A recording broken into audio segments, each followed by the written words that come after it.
name is Marije Michel. And I am Audrey Rousse-Malpat, and we are both from the University of Groningen in the Netherlands. Indeed, and we're really happy that today we can talk to you to present to you our newest book.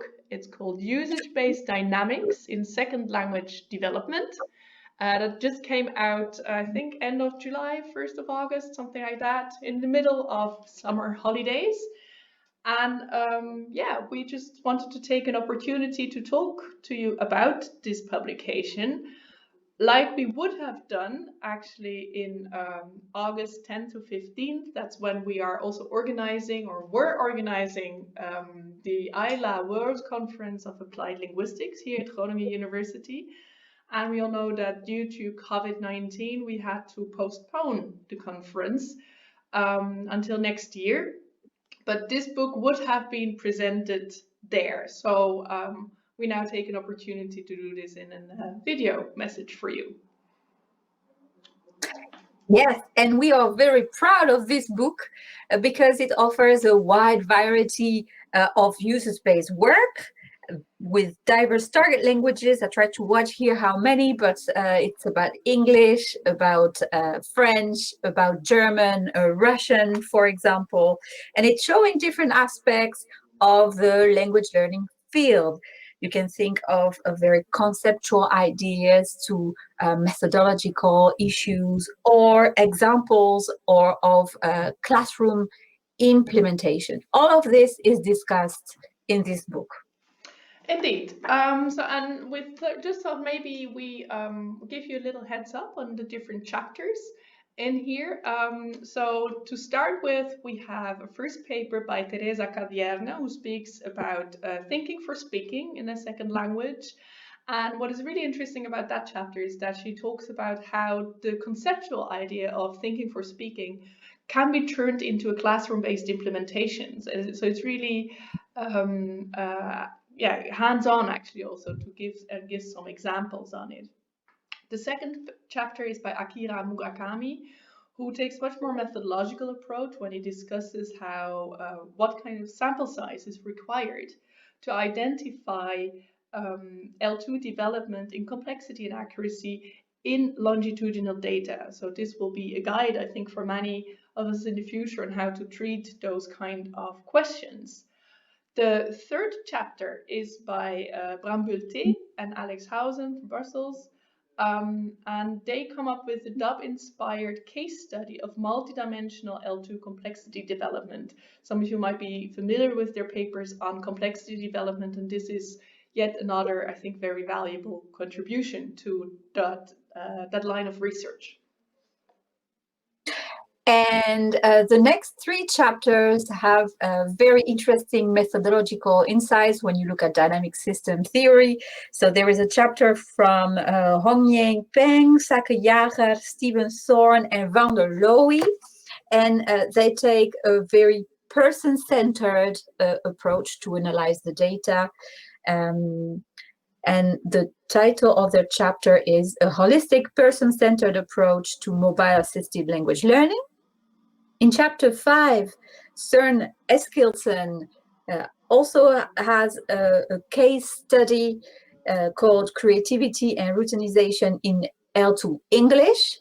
And in chapter 6, Attila Wind and Luke Harding have a longitudinal case study called Attractor States in the Development of Linguistic Complexity in Second Language Writing and the Role of Self-Regulation. Yes, we continue then with three other chapters. The chapter 7 by Peter McIntyre and Samantha Ayers-Glassy. They talk about competence appraisals and how dynamic judgments of communication competence in real time can affect those. This is then further elaborated by a multiple case study by Julia Soulis, Johanna Davidson, and myself, as we look into dynamic changes of motivation and willingness to communicate in the second language classroom. Those are actually data from French and Spanish classes at universities in the UK. Chapter 9 is highly conceptual. Ronald Langacker has written a chapter on nested locatives and talks about the conceptual basis and theoretical import. So that's a challenging chapter, but a very important contribution to the book. Absolutely. And the three last chapters are really about teaching in a dynamic users-based approach. And chapter 10 is written by Andrea Tyler, Hannah Young, Nargas Mapekar, and Brandon Tulloch. And the title is Getting Out the Word on Phrasal Verbs. It turns out phrasal verb construction meanings are systematic and teachable. Chapter 11 is written by Leslie Piggott, Elena Tribushinina, and Rick de Graaf. And the title is The Icing on the Cake, Effects of Explicit Form Focus Instruction After 2 years of Implicit EFL Learning. So it's about high school learners of English as a foreign language. The last chapter is a chapter that is dear to us as the language learning team of the University of Groningen, because it is written by our colleagues, Tim Kassenberg, Fabio Galati, Diana de Vries Zuravleva, and Irina Menke-Bazukina. And the title is Film Language Integrated Learning, a usage-inspired L2 teaching approach.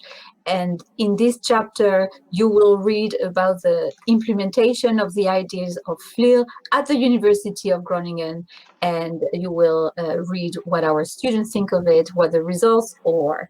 So these are all the names that contributed to this book. All but two, because what we didn't tell you is that we have a prologue by Kees de Bot and an epilogue by Diane Larsen Freeman. Yes.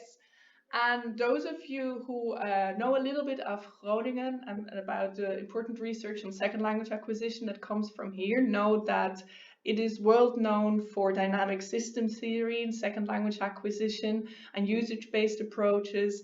And when you look at the list of editors, you also see Wander Lowie, Merel Keijzer, and Rasmus Steinkrauss together with us. And you might be missing one name, and that one name is Marije Verspoor, who has for many years been the driving force also about the DST approach here in Groningen in the Netherlands and looking at second language acquisition research. Now, the reason why she's missing is because this book is actually dedicated to her.